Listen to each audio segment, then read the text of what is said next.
Kumpiyansa si Department of Public Works and Highway Secretary Vince Dizon na mapapatunayang guilty ang mga sangkot sa kasong isinampa sa Sandigan Bayan kaugnay sa maanomalyang flood control project sa Oriental Mindoro.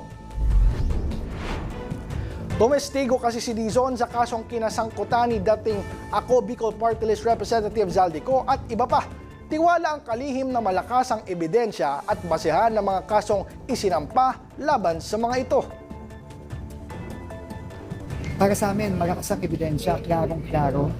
I think marami sa inyo kasama ko yung araw na yun.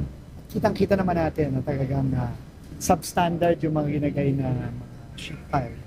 So, may kumpiyansa tayo sa ating justice system, may kumpiyansa tayo sa Sandigan Bayan na talagang mapapatunayan na talagang substandard yung proyekto at nagkakonsyabahan ang SunWest, si former Congressman Zaldico at mga taga-DPWH para gumawa ng isang substandard na project para nakawin ang pera ng mga kababayan natin.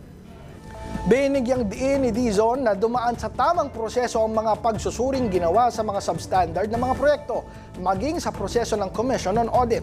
Ayon kay Dizon, asahan pa ang ilan pa niyang pagharap sa mga pagdinig sa korte sa mga kasong gaya ng flood control scandal sa Davao Occidental at Bulacan.